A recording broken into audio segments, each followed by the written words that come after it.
Eu agradeço imensamente as palavras do coordenador da mesa. Queria agradecer ao desembargador Paulo Welter, a todos os senhores e senhoras que organizaram esse evento, a todos que aqui estão, e começar, inclusive, já me desculpando, porque, por força de uma gripe, eu estou absolutamente afônico.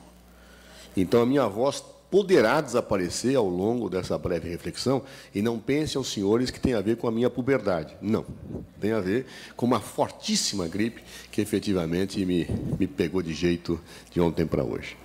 Mas, então, agradecendo aos senhores, às senhoras, também tenho, e tomo a liberdade de agradecer o tema que me foi colocado. A ideia de estabelecer uma relação entre a Constituição de 1988 e a democracia. Por que agradeço? Porque essa relação tem me angustiado profundamente, a tal ponto que eu não me sinto capacitado de defender aqui uma tese, mas me sinto capacitado de socializar angústias. Angústias que desapontam para um lugar que eu não sei dizer aos senhores qual será. E, a bem da verdade, iniciando já essa breve socialização de angústias, quando nós falamos da Constituição em 88, após os 30 anos da sua existência, às vezes nós corremos o risco de olhar a árvore e perder a dimensão da floresta. Eu queria começar pela floresta, porque a Constituição de 1988, ela não saiu do nada. Ela é fruto de um momento histórico e é fruto de uma conjugação de fatores que são antecedentes históricos a ela. Fatores nacionais e fatores, poderia dizer, mundiais. A bem da verdade, a Constituição de 1988 albergou no seu texto um modelo de Estado que nasceu no final do século XVIII. Um modelo de Estado que os alemães, no século XIX, chamaram de Estado de Direito, o Rechtsstaat. Esse Estado de Direito, digamos assim, teve as suas primeiras experiências normativas antecedendo a própria denominação que a doutrina alemã lhe deu no século XIX. As experiências normativas que fizeram nascer, talvez, os primeiros modelos de Estado de Direito datam do século XVIII, fundamentalmente. Há uma discussão sobre se o modelo inglês seria ou não de Estado de Direito. Eu, pessoalmente, não vejo nenhuma razão para afastá-lo deste modelo. Mas há quem prefira a designação da Rule of Law como sendo algo diferente do modelo do Rechtsstaat. Mas, indiscutivelmente, foi com a Constituição americana que nasceu, e aí para toda a doutrina, uma corporificação na América deste modelo. E foram com as constituições francesas, que seguiram a Revolução de 1789, que, mais uma vez, esse modelo foi repisado. E, a partir daí, o mundo passou a contemplá-lo, sendo hoje, talvez, a estrutura de Estado que mais é encontrável nos países e em todos os continentes. Em verdade, esse modelo de Estado ele guarda uma intrínseca associação com o modelo da sociedade capitalista, ou, como diriam os marxistas, do modo de produção capitalista. Ele é um modelo de Estado que assegura um espaço privado, ao mesmo tempo que circunscreve o Estado dentro de certos limites e permite aquilo que é característico e necessário para qualquer sociedade baseada na circulação de riquezas, que é a previsibilidade e a segurança das relações negociais. Porque um Estado que adota a regra de legalidade como ponto de partida, um Estado que adota a regra de que ninguém pode fazer ou deixar de fazer alguma coisa, a não ser em virtude de lei, é um Estado que dá segurança nas relações comerciais, porque presume-se, pelo menos teoricamente, que a lei vale para todos e que a sua aplicação é igualitária a todos que a ela estão efetivamente submetidos. Então, portanto, este modelo de Estado ele se adequou ao chamado modo de produção capitalista e, a partir daí, então, ao longo do século XIX, do século XX e adentrando ao século XXI, ele vem ocupando as cartas constitucionais com variações. Já na origem, se nós compararmos o modelo norte-americano com o modelo europeu, chamemos assim, há diferenças claras. Uma delas, que desembocará em algo que eu direi daqui a pouco, é a existência e a consolidação na Constituição norte-americana do chamado Judicial Review, ou seja, a possibilidade do judiciário controlar os atos do legislativo, coisa que nas primeiras constituições europeias não existia. E por que não existia lá? Porque as constituições europeias eram muito marcadas pela ideia de Jean-Jacques Rousseau, a meu ver, e de outros, que entendiam que o poder maior era o poder do povo, através dos seus representantes, reunidos em assembleia. Este poder era intocável, então, portanto, não se poderia imaginar que alguém controlasse a manifestação de vontade legislativa dos representantes do povo.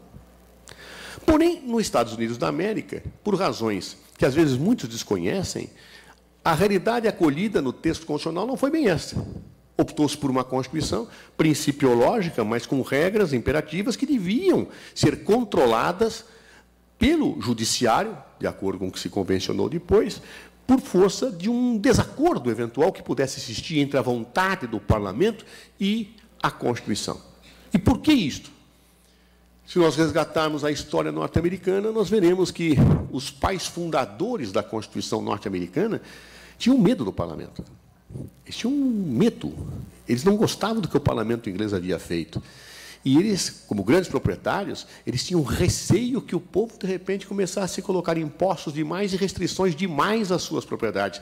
Então, eles precisavam de um poder, entre aspas, mais conservador na perspectiva da aplicação dos direitos da Constituição, não submetido à vontade popular permanente, que pudesse controlar, dentro dos parâmetros constitucionais, aquilo que o status quo havia consolidado. Ou seja, os pais fundadores norte-americanos, da Constituição norte-americana, eles não eram tão democratas do que, efetivamente, aqueles que engendravam as concepções das constituições europeias. Eles eram federalistas. E, por isso, os principais papéis que expressam as suas manifestações são os papéis denominados os federalistas, e não os democratas, propriamente dito.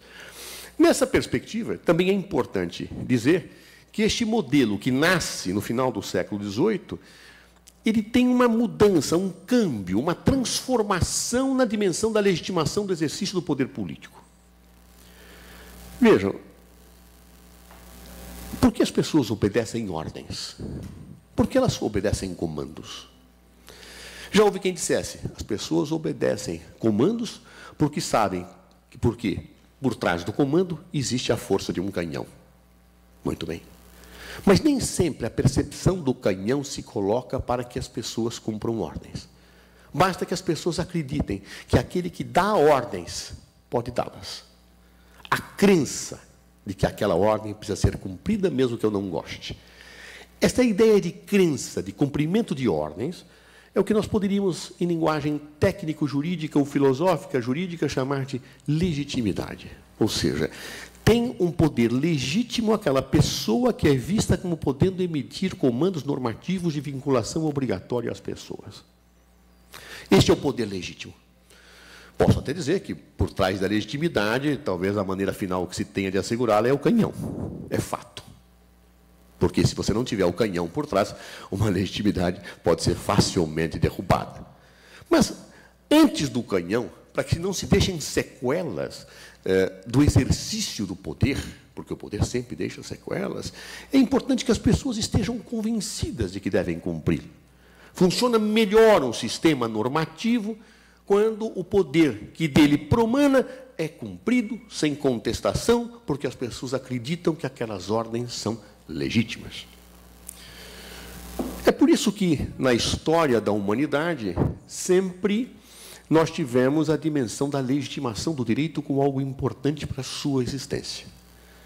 E desde a antiguidade até meados do século XVI, XVII, a ideia da origem divina do direito era que dava a sua legitimação. Ou seja, o poder vem de Deus. Os homens que recebem o poder o fazem em seu nome. Os homens que exercem o poder ou são deuses ou o representam, e por isso estão legitimados a fazê-lo. Vejam, na antiguidade, os faraós eram deuses, os imperadores romanos eram deuses, e na Europa, do período medieval, os reis não eram deuses, mas eram representantes de deuses, tanto que coroados pelo Papa. Falavam em nome de Deus. Isto apontava para a ideia de um poder absoluto. ou seja, de um poder incontrastado, porque, afinal, quem fala em nome de Deus, ou é um Deus, não tem limites, não erra, é infalível. Ele pode ser o Estado.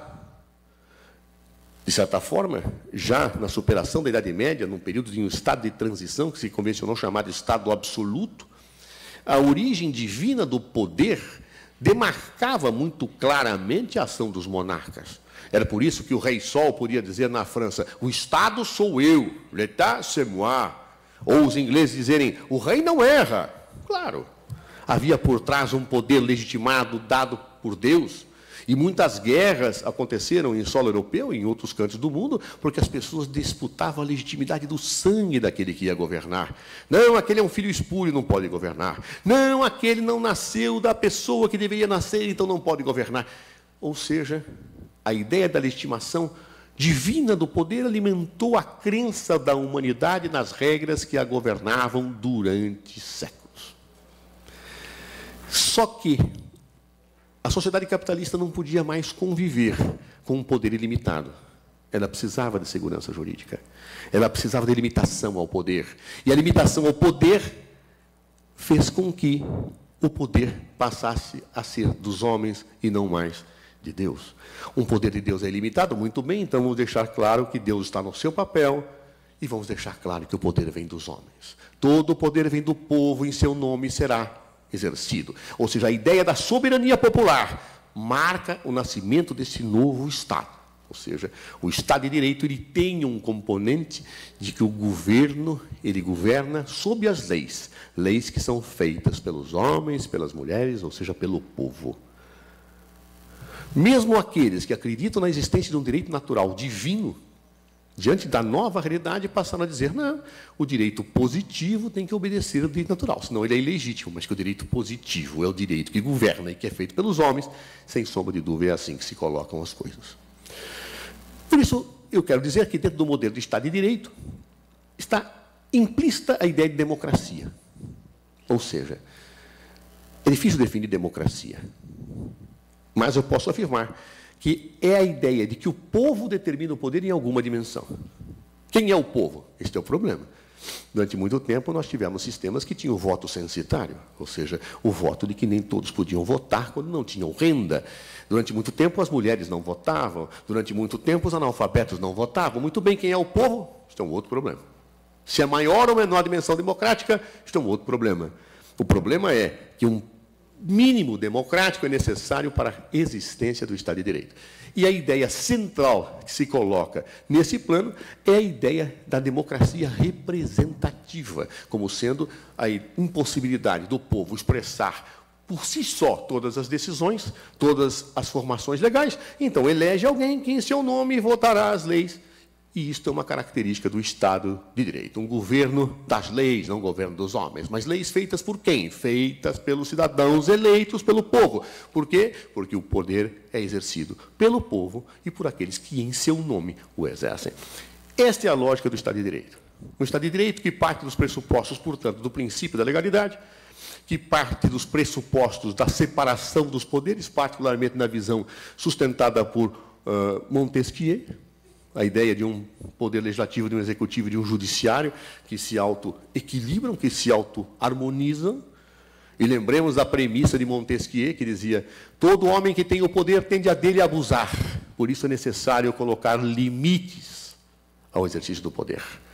E como limitar o poder? Somente o poder pode limitar o poder. Daí que ele cria a figura dos 3 poderes do Estado, que é incorporado à estrutura do Estado de Direito.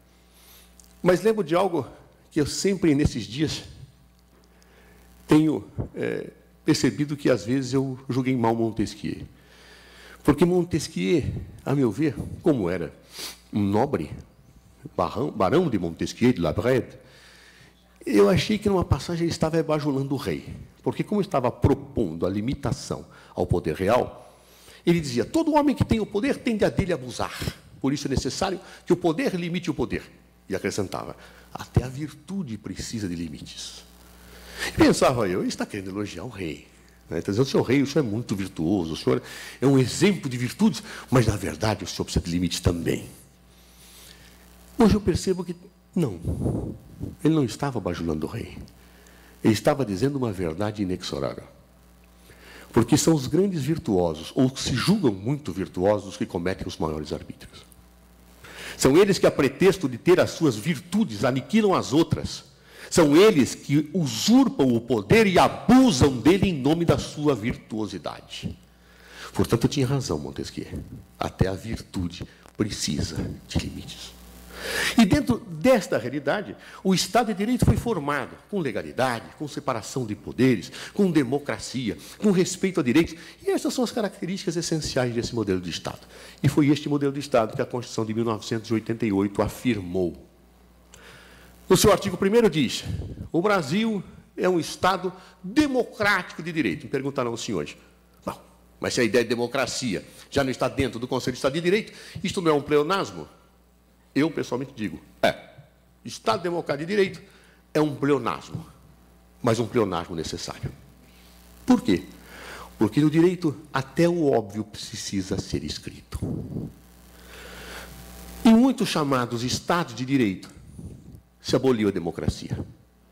Me lembro, por exemplo, que durante o fascismo, muitos juristas italianos, sob inspiração de Benito Mussolini, diziam que aquele Estado era um Estado de Direito, porque tinha leis e tinha separação de poderes. E aí se perguntava, bom, mas onde é que está a democracia? Não. O Estado de Direito se define por leis e judiciário. Ou mesmo muitos juristas alemães, e aqui honra seja feita a Carl Schmitt, que não achava isso, achavam que o Estado, inaugurado pelo Terceiro Reich, sob inspiração da Constituição de Weimar, era um Estado de Direito. Mas como? E onde está a democracia? Diziam eles, a democracia está com o Führer. O Führer fala em nome do povo, ele é a voz do povo. Não precisa ter as pessoas votando. O Führer fala. O Führer é o povo é o Führer. Óbvio. Isso era uma maneira de se apropriar ideologicamente do conceito de Estado de Direito para transformá-lo numa atroz ditadura. Às vezes é assim na vida. Os conceitos limitadores são capturados pelos arbitrários. E ao serem capturados pelos arbitrários, eles impõem o peso do seu autoritarismo, o peso da sua violência, utilizando aqueles conceitos que foram feitos para a negação desse mesmo arbítrio. Assim é a vida.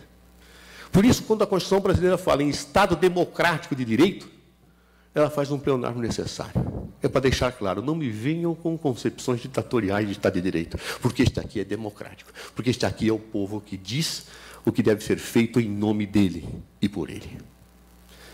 Bem, este é o Estado de Direito registrado pela Constituição. Mas desde o seu surgimento no século XVIII, nós tivemos feições diferentes desse Estado de Direito. A começar daquela disputa original, o Judicial Review, o não Judicial Review, né? O Estado, quando nasceu sob o manto de Estado de Direito, era um Estado liberal, um Estado mínimo.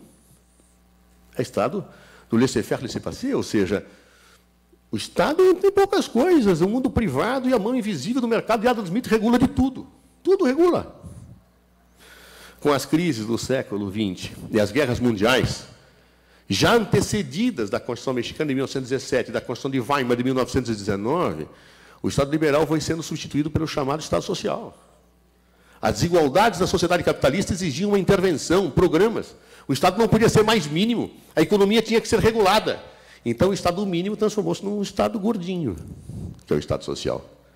E a Constituição brasileira incorporou no seu texto o Estado gordinho, o Estado social. Por quê?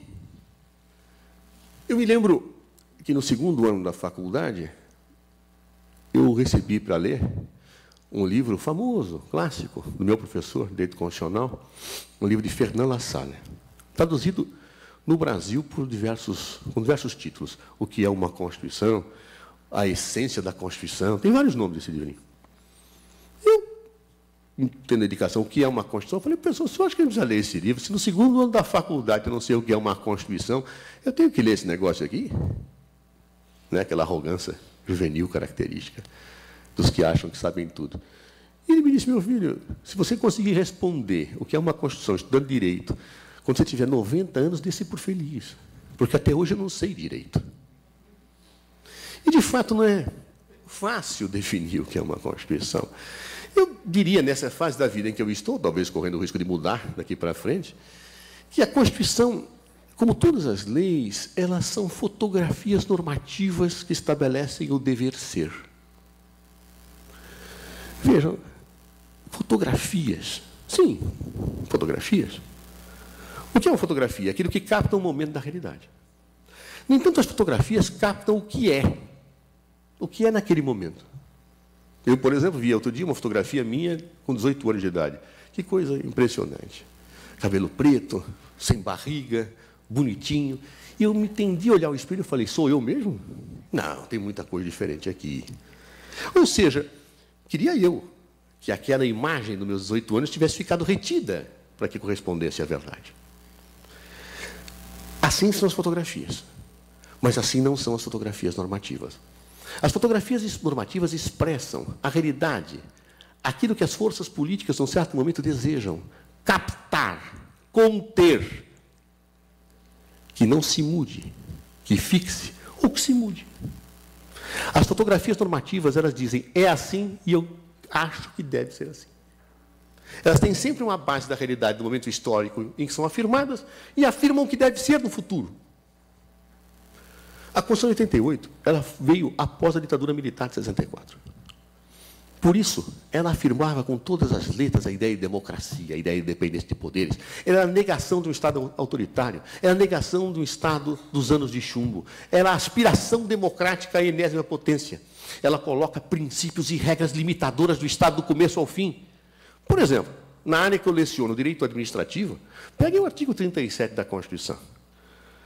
Nada o artigo 37 fala de poder do Estado, fala de limite. Legalidade, limite, impessoalidade, limite, publicidade, limite, eficiência, limite. Tudo. Limite, limite, limite, limite, limite. A Constituição de 88 queria limitar o poder. Era fotografia de 5 de outubro de 1988, de 30 anos atrás. Era assim que a sociedade queria. Queria a lei sendo respeitada, queria o judiciário independente, mas contido pela lei. Tudo submetido a um Estado democrático de direito. As instituições fortes, mas submetidas à Constituição. A Constituição cidadã, como dizia Ulisses Guimarães há 30 anos atrás. Só que os tempos mudaram. O Estado social sofreu ataques. Nós começamos a ter no mundo ataques neoliberais. E nós tivemos ataques na disputa entre os poderes. Não que se tivesse harmonizado os poderes de Montesquieu desde a origem do seu desenho, não. Sempre houve uma disputa de poder entre os poderes. Na origem, o legislativo era o mais potente. Depois, o executivo, como tinha a chave do cofre, tomou as rédeas do Estado. Mas hoje não são nem o legislativo e nem, efetivamente, o executivo os poderes mais poderosos. Sobranceiramente é o poder judiciário. Não no Brasil, no mundo. Este é um fenômeno mundial. Basta olhar o que escrevem autores norte-americanos e europeus. Há quem fale em juristocracia, em agudeza ácida de ataque à dimensão de poder absoluto do judiciário. Há quem fale em ditadura judicial. Será verdade isso? Será correto? Há um problema estrutural aqui. Qual é o problema estrutural? É que todo poder tem que ser limitado. Era a visão de Montesquieu. Aquele que escapava mais dos limites era o legislativo, na concepção de Rousseau, porque ele expressava a vontade do povo. Muito bem. Mas os norte-americanos fizeram a judicial review, de maneira a que fosse os atos legislativos controlados pelo judiciário. No primeiro momento, na Europa, isso não ocorreu. Mas depois, no século XX, depois da Segunda Guerra Mundial, nasceram as Cortes Constitucionais Europeias, onde um dos grandes formuladores é Hans Kelsen, uma pessoa que eu discordo profundamente em vários aspectos, aliás, quase em todos, mas que era efetivamente um formulador brilhante e formulou o controle de constitucionalidade por essas cortes. E a ideia piramidal do sistema normativo. Muito bem. Ou seja, hoje o judiciário controla o executivo e controla o legislativo. E controla o legislativo. O executivo é controlado pelo legislativo. E aí se coloca a questão, quem controla o judiciário? Essa é a questão que se coloca hoje no mundo. E, independentemente do resultado que nós possamos ter, isso leva aos membros do judiciário uma preocupação, que é a preocupação de autocontenção. Se ninguém me controla, a não ser meus órgãos superiores, eu tenho que me conter. Eu não posso abusar. E essa é a virtude dos grandes magistrados. No Brasil, nós temos muitos grandes magistrados. É o poder da prudência. O poder de dizer, eu não posso ir além daquilo que o poder que afirmou a legalidade estabeleceu. Porque senão eu não tenho legitimidade para fazê-lo, porque eu não sou um político, eu não sou alguém que foi escolhido por um programa, eu não sou fruto de uma opção programática nas urnas, eu sou um aplicador das opções feitas por aqueles que foram eleitos. É por isso que nas minhas lições de direito administrativo, eu friso muito aquilo que para mim, até esses dias, era óbvio, que o ato administrativo não pode ter o seu mérito submetido a controle. Não pode, é o princípio da separação de poderes. O juiz pode não gostar, pode gostar, mas ele não pode, porque o mérito é o campo da liberdade discricionária. Ele pode impugnar o ato quando há desvio de poder, quando há abuso de poder, quando a ultrapassagem da moldura normativa se revela de forma inconteste. E de forma inconteste porque os atos administrativos se presumem legítimos. Ou seja, é a separação de poderes, basilar, estrutural para o Estado de Direito. Mas no mundo tem acontecido a atuação de pessoas não marcadas pela prudência no exercício da função judicial. Talvez seja uma minoria. Convencionou-se chamar isso de ativismo. Eu não sei se a palavra ativismo consegue ser bem definida. Eu tenho dificuldades, quero lhes confessar, talvez por ignorância. Porque se ativismo é a criação normativa do juiz dentro dos marcos da constitucionalidade e da legalidade, é uma forma normal de interpretar as leis. Porque juízes não são neutros. Aliás, ninguém é neutro. Kelsen achava que o cientista era neutro. Eu não acho. Mas nem ele achava que o juiz era neutro, porque no capítulo 8º da teoria pura, ele afirmava expressamente que o aplicador do direito optava dentro dos marcos normativos. Axiologicamente. Então não há juiz neutro, isso não existe. Até porque as pessoas pensam de acordo com a sua visão histórica, psicológica. Assim é a vida. Juízes são seres humanos. Então, não são neutros, como ninguém será neutro, porque não podem ser parciais. Não podem identificar o seu papel com a parte. Tem que aplicar o direito dentro das molduras normativas. Muito bem. Se ativismo é produzir normas dentro das molduras normativas e das possibilidades de opção de significados, não vejo nenhuma novidade. Isso é a função do magistrado. E se nessa perspectiva de se aliar com as aspirações sociais, com a justiça social, com as suas crenças de justiça, perfeito. O que ele não pode é ir além.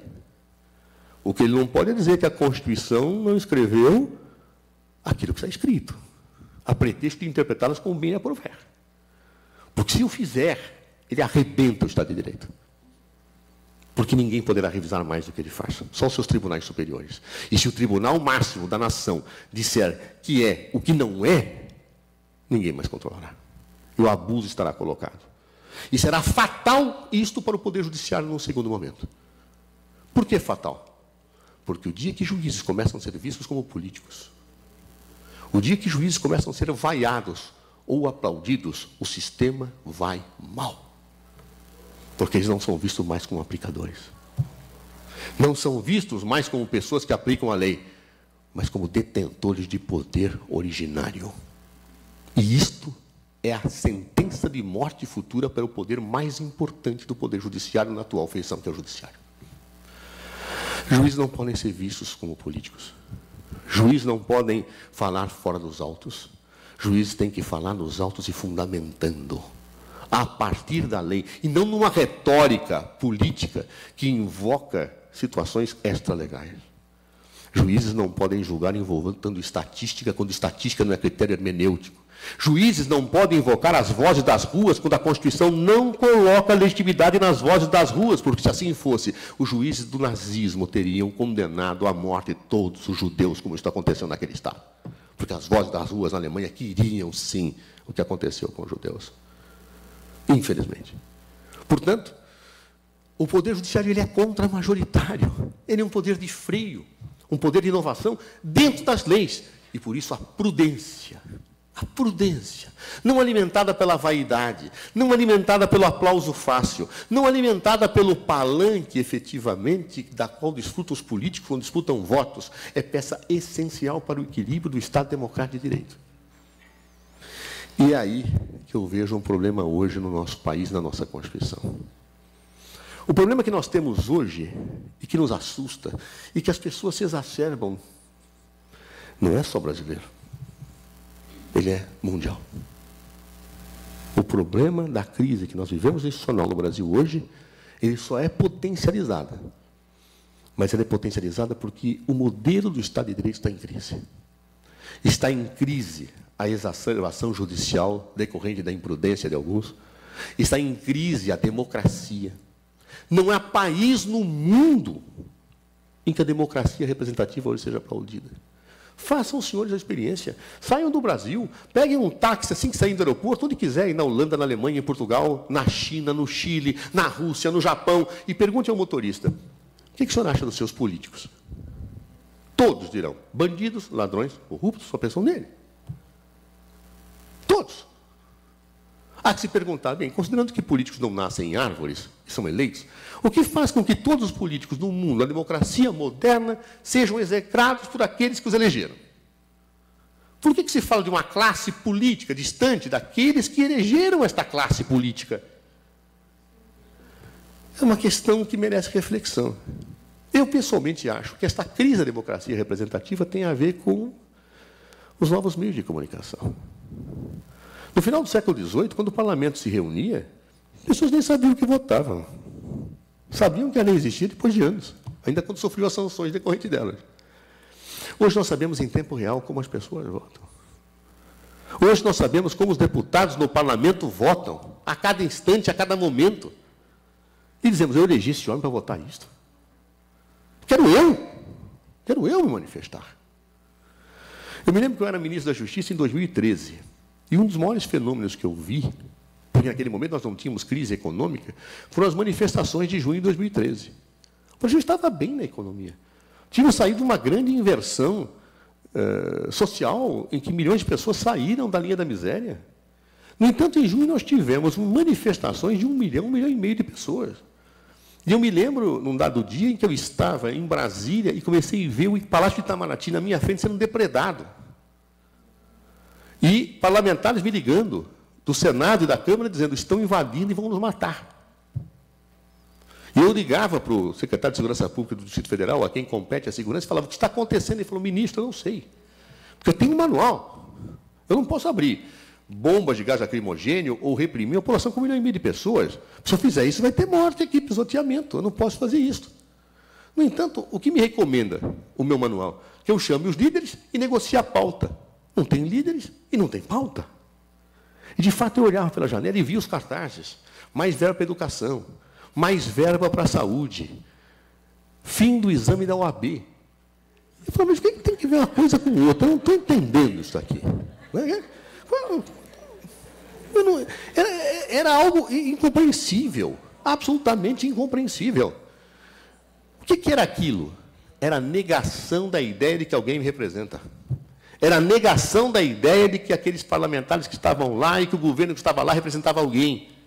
Era como se dissesse, vocês nos representam, eu quero o fim do exame da OAB, eu quero mais educação, eu quero mais saúde, cada um dizendo por si, como faz na internet. Como decide o Big Brother, quem que sai do programa? É o próprio povo que vota. Esse espírito começou a minar a democracia representativa. E hoje ela está em xeque no mundo. E este vírus de deterioração do Estado de Direito atingiu o Estado de Direito da Constituição de 88. Eu, sinceramente, nunca imaginei viver, depois de 5 de outubro de 88 dias, como estamos vivendo hoje. Talvez fosse eu um ingênuo, ou talvez um despreparado, mas eu nunca imaginei. Eu não imaginei a exacerbação institucional e situações, muitas vezes, a meu juízo, de desrespeito aberto e escancarado à Constituição, sendo legitimada por algumas pessoas do Poder Judiciário, as quais eu respeito todas, mas discordo do que decidem. E não são todos. Da mesma forma, eu nunca imaginei ver um desgaste tão grande do Poder Legislativo, tão grande.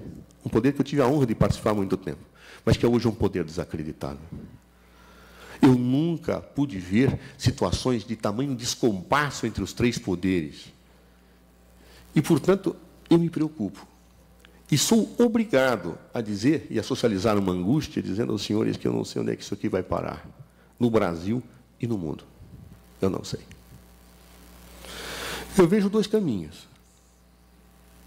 Ou se reequaciona esse Estado, mantendo-se os valores principais dele, de respeito à pluralidade, à lei, ao controle, ao limite ao poder, não importa quem o exerça, ou nós vamos para a barbárie. Nós vamos para o aniquilamento de direitos.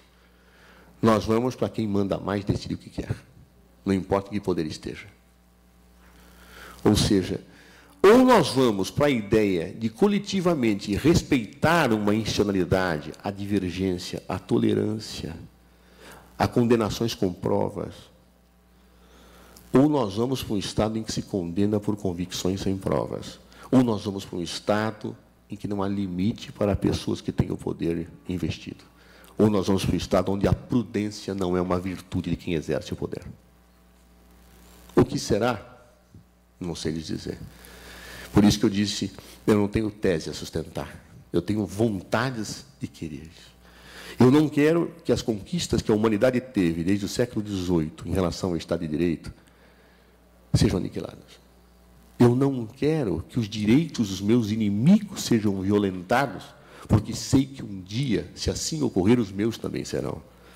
Eu não quero que as pessoas sejam condenadas por suspeitas, nem sejam execradas publicamente antes de poderem exercer o seu direito de defesa. Eu não quero que as pessoas tenham a aplicação de leis, ou, perdão, de decisões que acham até justas, mas que não foram aprovadas pelos representantes que elegeram ou por mecanismos de democracia direta. Eu não quero o aniquilamento do senso de humanidade que este modelo de Estado trouxe para nós. O meu querer será o futuro? Eu estou mais para Sócrates, quando diz que só sei que nada sei. Daí a minha angústia, que eu espero que seja uma angústia infundada, que eu espero que esse Estado se remaneje, que se aperfeiçoe, que aqueles que podem exercer o poder, dando ao seu poder a dimensão de uma coisa julgada, ajam com prudência, respeitando a própria magistratura, que é o mais nobre dos poderes que nós temos hoje. E que, efetivamente, nós não tenhamos a vaidade individual exacerbando o aniquilamento do direito de aquele com quem eu não concordo. Veremos. Eu espero, daqui a uns 20 anos, se os senhores me convidarem novamente para uma palestra aqui no Maranhão, eu dizer para o desembargador que me fez o convite, rapaz, estava errado, viu? Era uma situação episódica. Tudo se resolveu em 6 meses. Tudo se encaixou no lugar. E, olha, aquela minha angústia era indevida.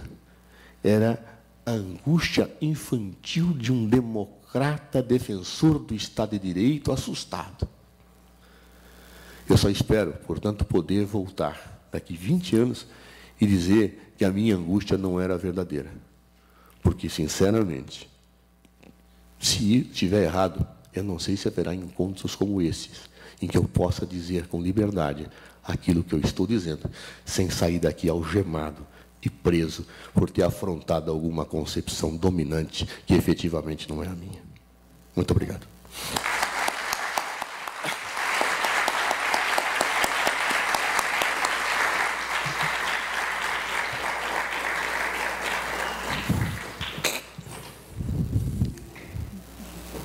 Nós que agradecemos, ministro, realmente uma palestra digna de encerramento desse congresso. Fantásticas palavras, eu ainda estou aqui embevecido na forma, com tanta propriedade como o senhor colocou esse tema. E eu queria pontuar aqui apenas algumas questões. Eu acho que esse aspecto de que um dos motivos da crise, os meios de comunicação, o acesso à informação como está sendo nos dias atuais, é realmente impressionante, impressiona as redes sociais, a forma instantânea como todas as pessoas sabem tudo o que acontece no mundo. E isso concordo plenamente com o senhor. Até agora, na hora do almoço, conversando com algumas pessoas, inclusive o presidente aqui da Assembleia, a gente falando dessa questão da transmissão ao vivo das sessões do STF, que isso até, de certa forma, questionável, porque, enfim, eles julgam muitas coisas que as vozes, contra as vozes das ruas até, mas e a gente fazendo um comparativo com as sessões do parlamento, que essas sim, efetivamente, merecem ser transmitidas e tudo, que são ali as vozes do povo, efetivamente. Então, assim, se essas sessões não deveriam ter alguma espécie de não transmissão, não é que a gente estivesse afirmando isso, mas apenas conversando. E além dessa questão também das transmissões, do meio de comunicação, um outro aspecto que a gente percebe muito da negativa até de representantes, que o povo pretende exercer a democracia, exercer o seu poder de forma mais direta. Não sei como isso dará nos próximos anos, não sei nem se dará nos próximos anos, como o senhor encerrou aí, inclusive, sua fala, mas o que a gente percebe assim, que nesses 30 anos, até a própria Constituição Federal, ela veio com os projetos de iniciativa popular, uma clara demonstração disso, de que eles entendem que o povo precisa exercer mais o seu poder.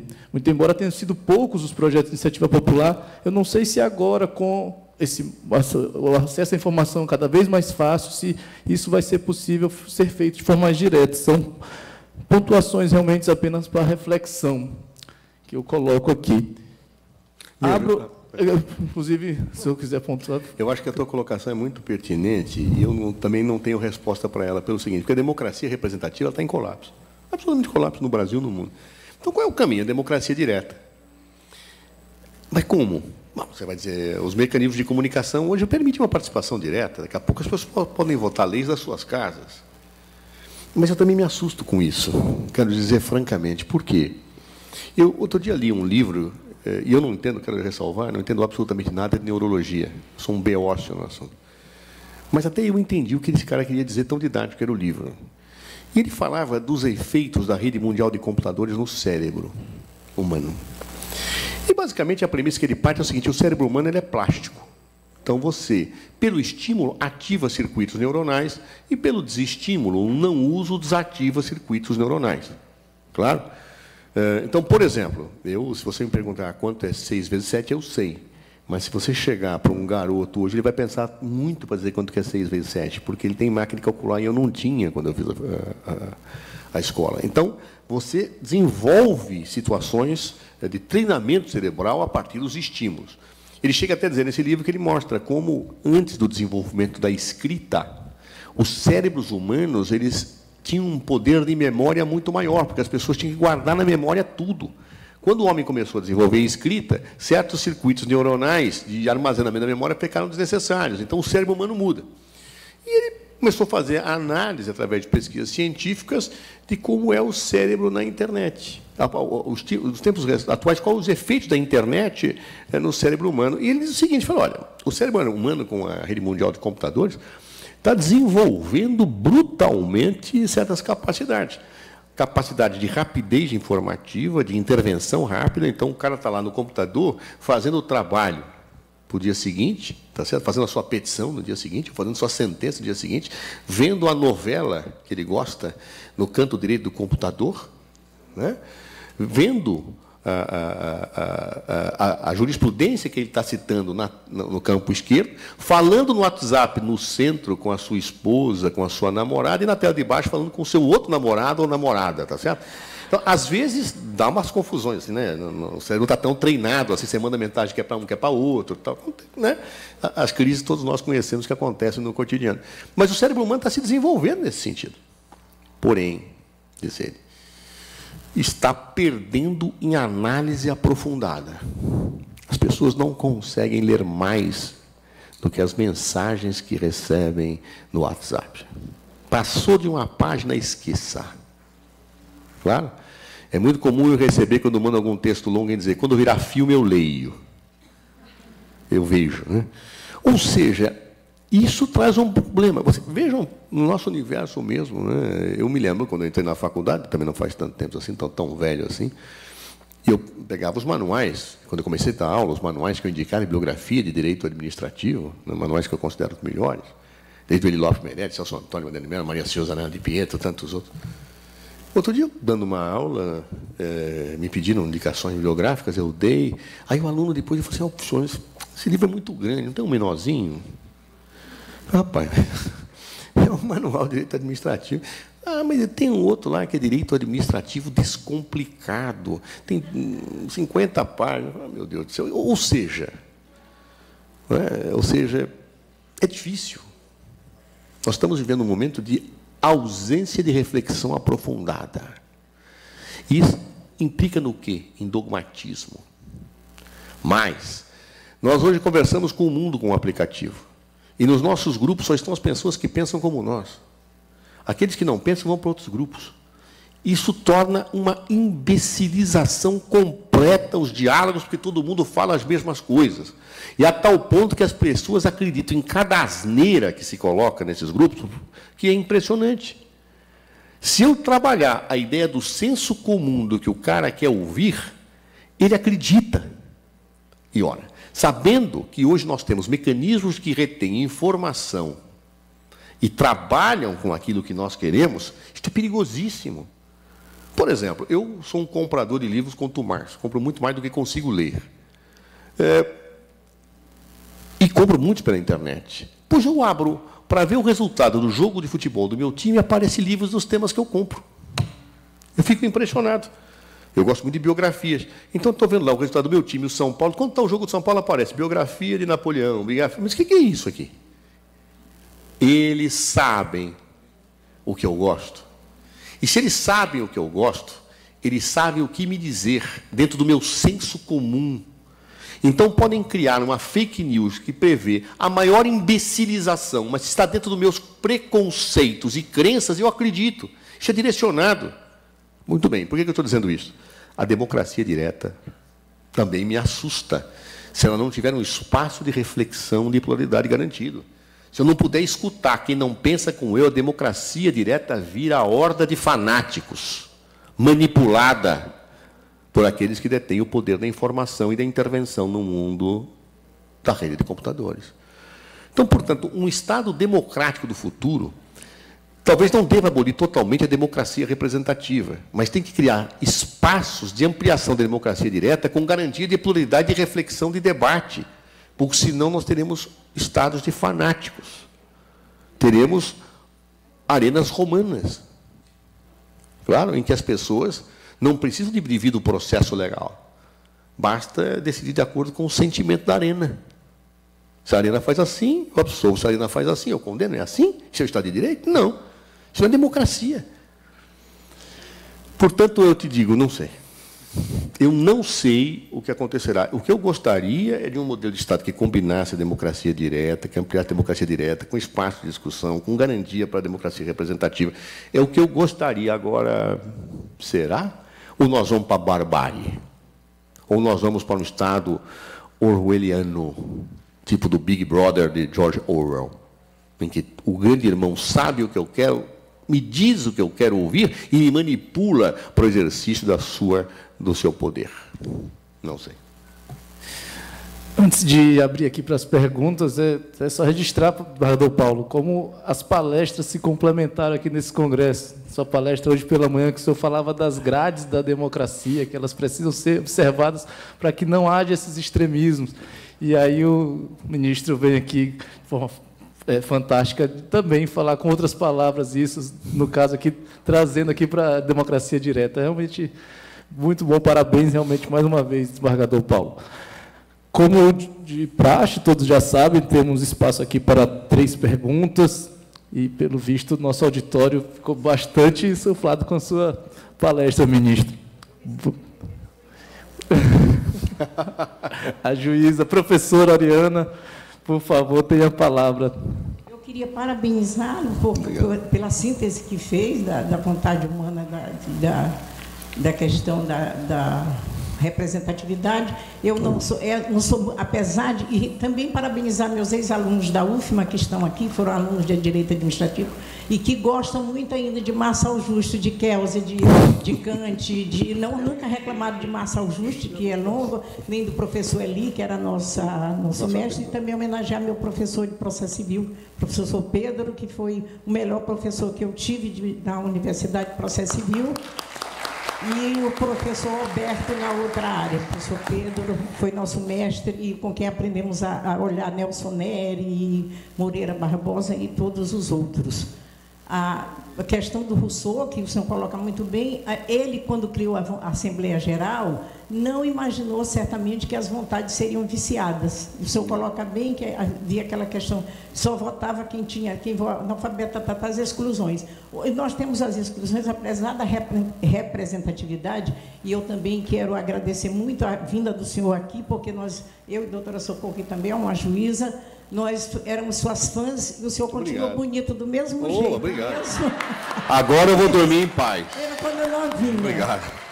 E bonito naquele sentido de que o Eduardo, deputado federal, que a gente levava para os encontros da magistratura, e bonito não só fisicamente. Beleza é uma conformidade de corpo, alma e comportamento, o tutano. E Vossa Excelência continua com o tutano bem apurado. Obrigado. E eu falava aqui para a doutora Socorro, nós mesmos, já vou lhe colocar esse último ponto, é a questão do Supremo. Nós mesmos achávamos que o senhor sempre ia para o Supremo, né? Estávamos achando, olha, torcendo por aqui pelas plagas maranhenses e pelas plagas da magistratura, eu tenho 29 anos de magistratura, que diz assim, vai ser o Zé Eduardo agora que vão levar para o Supremo. Mas nunca o levaram para o senhor ver a deturpação de como fazem a composição do Supremo. Mas eu quero voltar à questão da representatividade. Lá, e o Kelsey também, eu também tenho, o senhor disse que tem divergência, eu não tenho nenhuma. Eu sempre dizia para meus alunos, olha, quem diz para vocês não lerem Kelsey, e também leu o Fábio Coelho, que diz como entender o Kelsey, é inimigo dos senhores, leiam Kelsey. Kelsey é que fala mesmo de norma autônoma e norma heterônoma. A norma autônoma é aquela que você busca a subjetividade que o professor... colocou muito bem Sérgio Bermudes agora, quando você quer recorrer. E a norma objetiva é aquela que você se junta e vai fornecer a representatividade para quem quer. E também parabenizá-lo, porque quando o senhor diz, fica um pedido aqui, um pedindo aquilo lá, antes de ontem um pessoal da Cidade Olímpica Vila Operária vieram falar comigo para falar com as outras autoridades, porque eu fui juíza da regularização fundiária aqui. E ensinei para eles que regularização fundiária não é só o título, é você ter também asfalto, água, não sei o que, aquelas melhorias. E eu disse, não, mas desobstrui primeira via e vem falar comigo, para não ocorrer aquilo que o senhor está dizendo. Cada um pede uma coisa, não se obstrui, vocês querem primeiro a ilegalidade para poder a legalidade? Não, vamos aqui cumprir. E a questão, as vontades viciadas. Certamente o Rousseau não conhecia os meandros do Brasil e de outros lugares, onde quase sempre a eleição, desde que eu me entendi por gente, diz assim, mas como é que a pessoa vota?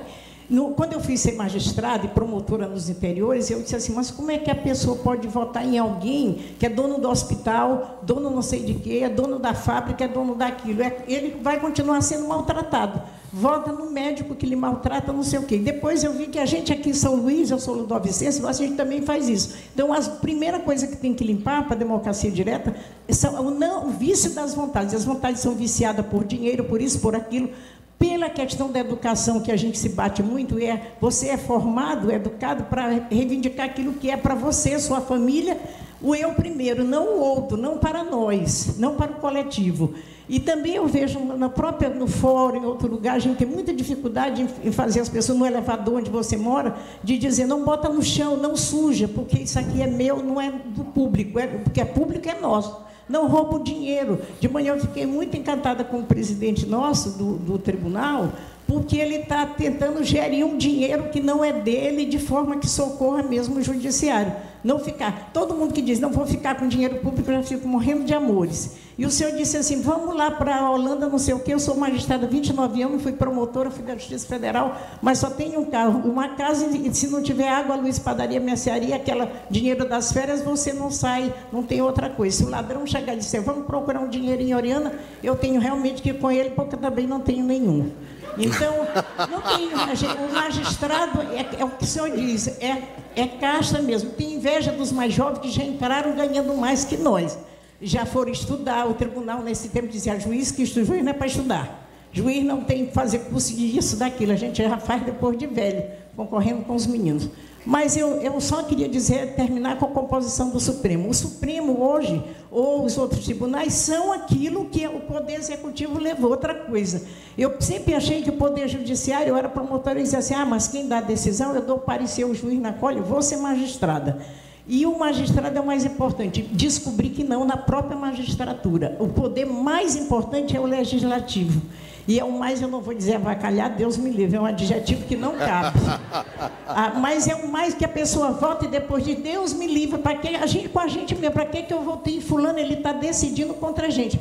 Dos casos nós temos que o senhor coloca bem, que me vem sempre à mente, à cabeça. A questão de resolver 70%, 50% para multa para quem desistir do imóvel, isso aí é taxativamente contra o consumidor. Não foi para isso que esses homens foram eleitos. E a questão do indulto, da votação do indulto. Eu não entendia por que os homens eram loucos por futebol.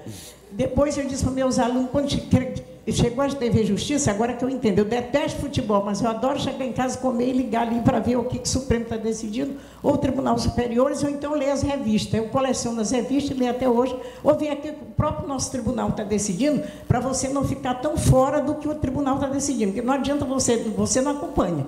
Inova, mas inovar com muitas, como o senhor disse muito bem, o princípio da legalidade, e hoje o convencimento do juiz não é tão livre, pelo novo CPC, e antes já era preso às limitações da lei. O que eu queria lhe dizer é que essa composição é o que nós temos, que o poder mais importante é, sim, o legislativo, porque o Supremo é aquilo que o Poder Executivo levou. Como o Poder Executivo tem o dinheiro, mas tem que o Legislativo deixa. Quer dizer, precisamos acertar. Tudo que o senhor disse, eu fiquei impressionada como é que alguém sintetiza. O senhor devia ir para a praça pública falar isso para o povo. Muito obrigada. Eu que agradeço. E eu vou pedir, venha ao desembargador, que eu vou pegar essa fita com a sua fala, vou pegar a parte que a senhora se referiu a mim, e como a senhora é juíza e profere sentenças com trânsito em julgado, eu vou dizer, sou bonitão, não discutam mais.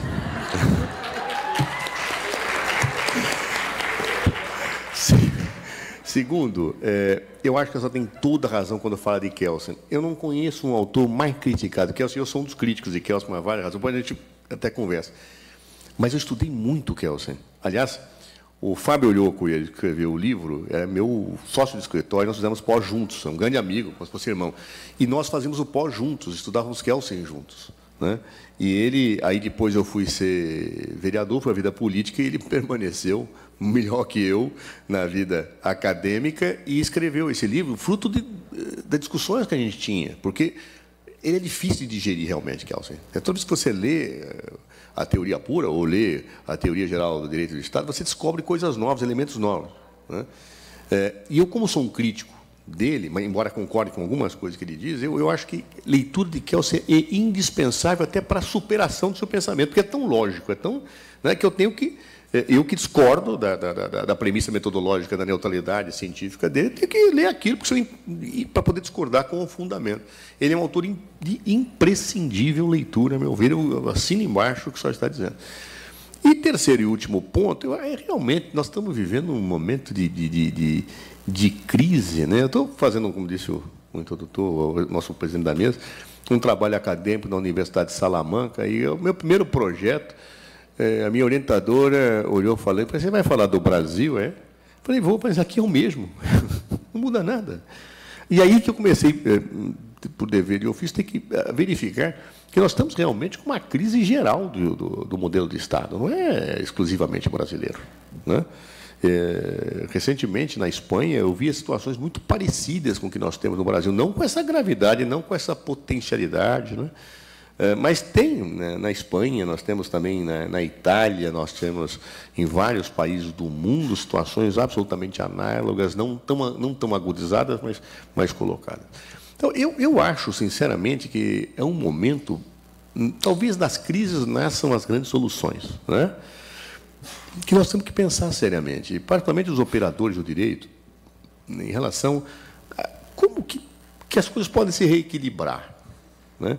Não é possível que coisas desse tipo aconteçam da forma que estão acontecendo, com aniquilamento de direitos, com preconceitos, né? Não é possível que isso aconteça, na perspectiva humanitária, né? Porque a gente tem que acreditar que a marcha civilizatória ela vai para frente, mas a dialética nos ensina que é sempre negando o que se vê. Então, nós estamos talvez num momento de negação, mas nós temos que refletir sobre isso. Não é possível que nós tenhamos um retrocesso humanitário como esse que está sendo colocado hoje no Brasil e talvez no mundo. Então, eu agradeço muito as suas palavras e, olha, especialmente aquela parte que transitou em julgado. Mais alguém que queira se manifestar ou que queira fazer perguntas também, que eu vi que a plateia realmente ficou polvorosa assim, para conversar um pouco mais aí com o ministro. Professor, inicialmente eu queria parabenizar pela exposição, todo o esforço histórico, muito bem feito. Por outro lado, a gente percebe que o senhor, de alguma forma, pondera assim, as desvantagens atuais aí desde 2013, como o senhor falou, desse novo etapa aí como o judiciário vem se pautando, até assim com a consternação aí próprio da situação. Mas, por outro lado, algumas pessoas que defendem essa outra corrente oposta, de alguma forma pontuam assim, o que seriam algumas vantagens, como, por exemplo, por outro lado, o grupo que acompanha a lavagem de dinheiro internacional aponta desde 2011 no relatório assim, que uma das críticas que lavagem de dinheiro era um delito, apesar de toda a gravidade, movimentaria mundialmente mais de 1 trilhão em relação à corrupção, e que era pouco perseguido. Ou seja, em relação, por exemplo, a pensadores como o Alessandro Barata, que, pela teoria lá, como ele desenvolveu, pelo menos aumentou do Laban Approach, de que o direito penal, de alguma forma, escolhe tão somente os mais pobres, os mais desfavorecidos, no sentido de escolher nestes os seus clientes, teria como uma função tão somente de estigmatizar e de separar. O senhor acha que esse movimento todo, apesar dessas ponderações que o senhor fez, trouxe, de alguma forma, alguma vantagem no sistema, como eu estou ponderando nesse aspecto? E, caso positivo, o que o senhor acha que poderia ser feito no sentido de sopesar e somar essas vantagens e com eventuais retificações diante das críticas que o senhor fez? Eu agradeço demais a pergunta, muito bem colocada. E eu sou daqueles que não acredito que existe nada absolutamente positivo e nada absolutamente negativo. Por mais positivo que seja uma coisa, tem sempre um probleminha que ele traz. E quando é mais negativo que você tem, seja uma vantagem. Vou falar pontualmente, corrupção. Eu acho que a corrupção é um dos mais graves problemas que a humanidade tem. Não no Brasil, no mundo. No Brasil, mais acerbado, porque a corrupção no Brasil é histórica, né? É curioso, eu vejo alguns discursos que a corrupção, olha a corrupção de hoje, francamente, a corrupção nasceu no Brasil desde que Pedro Álvares Cabral aqui chegou, né? Já Pero Vaz de Caminha escreveu uma carta pedindo um empreguinho para o El-Rei do Bom Parente, né? Ou seja, e basta ler os comentadores lá do período colonial para falar da corrupção, de tudo. Isso é histórico, infelizmente, no Brasil. E é grave, porque a corrupção, ela, especialmente numa sociedade que tem muitos excluídos, ela agrava a exclusão social. Cada dinheiro tirado dos cofres públicos é um dinheiro a menos no serviço público. É menos prestação qualitativa e menos prestação quantitativa. E os ricos, diante da ausência de serviço público, têm opções. Às vezes não tem, mas tem. Se a saúde pública falha, ele vai para um hospital privado. Se no estado que ele tem não tem um bom hospital, ele pega um avião e vai tratar num outro estado. Se a escola pública não é boa, ele bota o filho numa escola privada. O pobre não tem alternativa.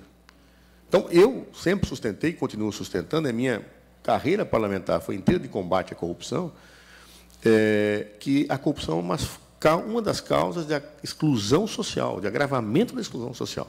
Então, tem que ser combatida com coragem de frente. Então, este é um lado positivo. O combate à corrupção, para mim, é sempre bem-vindo, mas dentro do Estado de Direito. Eu não posso concordar quando se diz que o combate à corrupção autoriza um estado de exceção. Não concordo. E por que eu não concordo? porque uma virtude não aniquila a outra. Volta ao Montesquieu.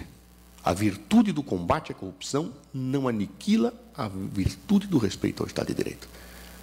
Porque se eu der o poder para as pessoas aniquilarem a corrupção pelas suas crenças, independentemente do devido processo legal e dos direitos estabelecidos, e permitir a retórica aniquilando situações, eu estou constituindo o arbítrio e aniquilando uma virtude. Ou seja, o bom combate à corrupção saudável é o que se dá dentro do Estado de Direito. Esse é o bom combate. Esse é o combate certo. Claro? Então, o que eu vejo nisto? Combater a corrupção é indispensável, mas não com estado de exceção. Nada autoriza o estado de exceção. As únicas hipóteses que autorizam o estado de exceção são aquelas hipóteses que estão na própria Constituição. Guerra, emergência, etc. e tal, e dentro daqueles pressupostos constitucionais. Fora disso, ninguém está autorizado, ninguém a reconhecer um estado de exceção. Então, este é o primeiro ponto. O que me assusta naquilo que chamam de ativismo é algo que certa vez um professor português disse, e eu não sei porque me contaram, não sei nem quem foi o professor, viu? Mas eu achei tão brilhante a figura, em que ele discutiu o ativismo judicial, crítico, que nem eu, por exemplo, sou, e um aluno falou, professor, mas só de reconhecer que o ativismo judicial trouxe muitos ganhos progressistas. Muitos ganhos progressistas. Muitas decisões que foram extraídas por meio do ativismo e que representam avanços humanitários. No Brasil e no mundo. É verdade. Aí ele respondeu, só, meu filho, que tome cuidado. Quando você abre a gaiola, você não escolhe os passarinhos que dali fogem. Poderão fugir os passarinhos progressistas, humanistas, respeitadores do cidadão, mas podem fugir os passarinhos fascistas, autoritários, da vaidade exacerbada. Portanto, trabalhe com a gaiola fechada e dê alpiste aos passarinhos para que eles vivam e você consiga ter o equilíbrio sistêmico dentro da gaiola. Acho um exemplo muito rico, porque quando eu rompo para fazer o que eu acho bem, outro romperá também para fazer o que acha o bem. Mas quem lhe deu o poder para fazer o bem que ele acha que é o bem e que não lhe foi dado? Esse é o problema. O Estado de Direito ele nasceu para conter o arbítrio. Para isso que ele nasceu. Governo das leis, não dos homens. Ah, mas as leis têm que ser interpretadas. Sim, mas há limites. Tudo há limites. É evidente que o ato interpretativo ele envolve zona de subjetivismo. Aí vamos a Hans Kelsen, a norma é uma moldura, tem vários significados. O aplicador do direito faz opções axiológicas. Perfeito, isso eu acho perfeito. Agora, fora da moldura, com uma visão, como alguns dizem, iluminista. Iluminista é o legislador. Esse é iluminista, amando da sociedade. E eu sou daqueles que acham que o próprio legislador tem que ser contido pelo povo, com possibilidade do povo estabelecer politicamente a sua cassação, quando ele vai além ou fica aquém dos compromissos que assumiu com a sociedade. Eu defendo, por exemplo, o recall. Defendo o recall, que o povo possa cassar o que elegeu. Defendi sempre o mandato imperativo, que a pessoa registre o que defenda e possa ser cassado pelo povo que o elegeu. Agora, eu deferir um poder de representação a quem não tem para ser iluminista, produzindo normas que não estão deferidas pela sociedade, porque ele acha que é superior? Não, não pode ser assim. Então, é aí que eu vejo o problema. Se, por um lado, o combate à corrupção é extremamente positivo, necessário, indispensável e deve ser feito com coragem, rasgar-se o Estado de Direito para fazer é um erro mortal. Mortal. Cito aqui, a falta de outro exemplo que me ocorre, a Alemanha nazista. Por que nasceu Adolf Hitler? Exatamente também pela descrença na democracia e nasceu pela corrupção do sistema. E debaixo da Constituição mais democrática que a Alemanha havia tido, que é a Constituição de Weimar de 1919. Só que a Constituição admitia situações de excepcionalidade. E Hitler foi eleito e governou pela excepcionalidade. E, ao governar pela excepcionalidade, ele implantou o Terceiro Reich. E fez o que fez com a Alemanha, e fez o que fez com os judeus, e fez o que fez com os negros, fez o que fez com os homossexuais, fez o que fez, e hoje os alemães têm vergonha do que fizeram. Outro dia eu visitava um museu em Münster, que me impressionou muito, talvez por esse momento que no Brasil viva. Em outro momento, talvez não tivesse dado nem atenção a isso. Tinha uma exposição dos símbolos nazistas. E o móvel que agasalhava aquilo era uma lata de lixo. Ou seja, eles têm uma vergonha horrorosa do que viveram. Sob o império da Constituição de Weimar, que era a mais democrática das constituições. Por quê? Porque governaram na exceção. Porque admitiram a exceção. Porque, com base na exceção, afirmou-se a ideia de que a raça ariana era superior e podia aniquilar os outros.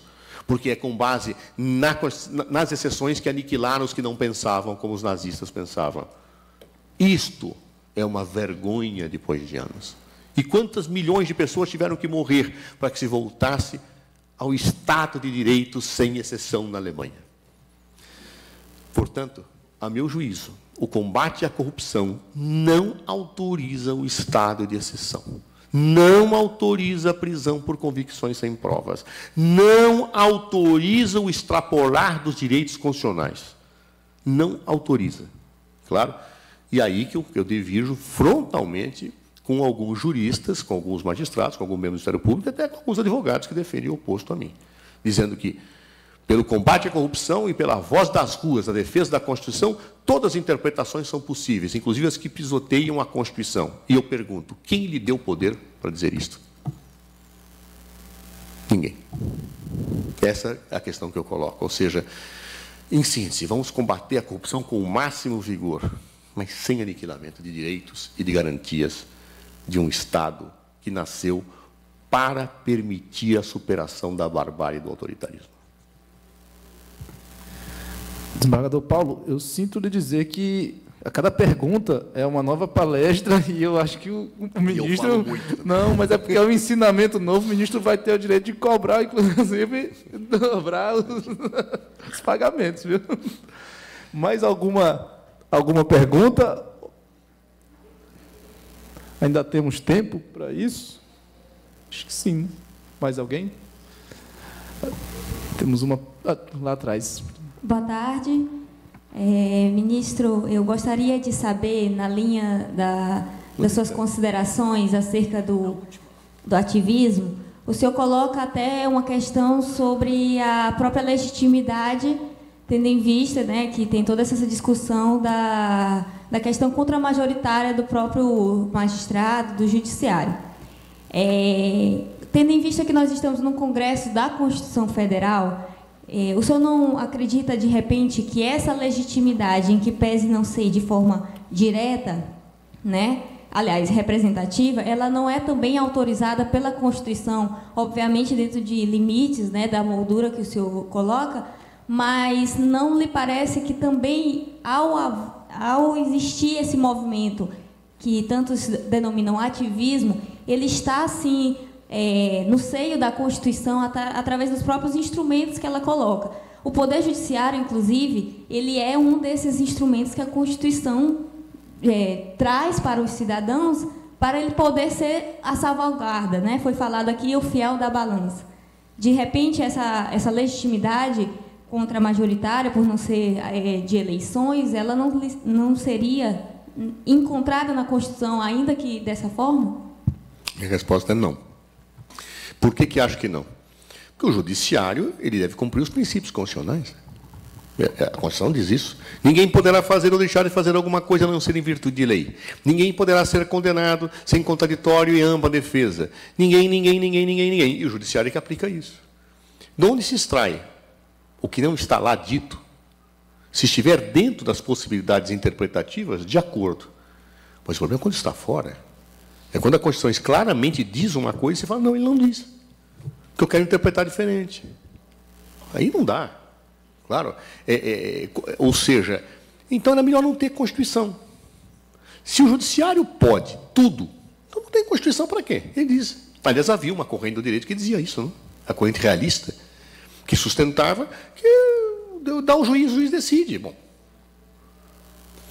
não me parece que é isso que a Constituição diz. O que a Constituição diz é que todos os poderes se submetem à lei e a ela. E eu controlo dentro do que a lei permite. Ah, mas a lei comporta várias interpretações. Claro, mas tem limites. Eu não posso dizer que o artigo 121 do Código Penal não condena o homicídio. Eu não posso inventar uma firula jurídica para dizer, olha, matar a pessoa que tem bigode não é homicídio. Não dá. Mas nós estamos chegando nesse ponto. Tá? Você diz, olha, aqui quando fala ser humano, é ser humano que não tem bigode. Quem tem bigode não é bem ser humano. Então, nós vamos dar uma interpretação principiológica, dentro de uma dimensão proporcional com axiologia, a partir do princípio não sei do quê, para dizer que, não, pelo amor de Deus... Quando o legislador ele votou, ele fixou situações normativas claras. E eu posso dizer, eu já vi julgamentos que se fala assim, mas eu não concordo com o que a Constituição diz. Olha, meu Deus do céu, está bem, então se eleja, faz campanha e mude. A Constituição aqui tem algo errado. Tem, então se eleja, meu filho, não é possível. Claro, eu discordo de muita coisa da Constituição. Não deve matar alguém, né? Então o que é matar alguém? Matar alguém? Quem que é alguém? Então vamos separar os... Não, pelo amor de Deus. Então, aí, isto é sofisma. Né? Nós vamos cair no tempo dos sofistas.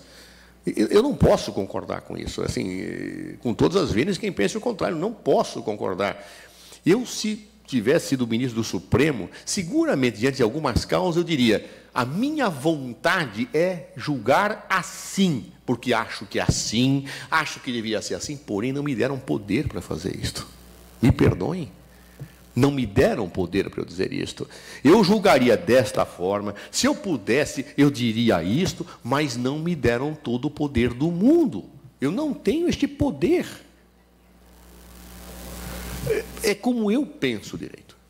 Nem todos pensam assim. E nós temos visto aí o desequilíbrio. Porque se o juiz puder dizer tudo aquilo que ele acha, bem... Vamos ser sinceros, eu não preciso mais de Constituição, não preciso mais de regra, e eu tenho um poder uno. E este é o problema. Ou seja, eu não acho que está no seio da Constituição o desrespeito dela própria. Ministro, queria mais uma vez agradecer. Eu que agradeço. Sua presença formidável, palestra magna mesmo. As perguntas, a gente percebeu que todos realmente ficaram tocados. Agradecer ao professor Paulo Welten pelo brilhante trabalho, brilhante congresso. Essa é a última palestra, infelizmente, ficaríamos aqui falando bastante, mas muito obrigado. Temos aqui um certificado para entregar e também uma lembrança. Obrigado a vocês. Eu que agradeço imensamente e peço desculpas, eu sou uma pessoa naturalmente polêmica, claro? Então, se eventualmente eu fui além daquilo que os senhores acham que deveria ser uma postura comedida de um debatedor, eu peço desculpas. Podem me acusar de tudo, menos de hipocrisia ou de esconder as minhas ideias. Muito obrigado. Senhoras e senhores, ouviremos agora o desembargador...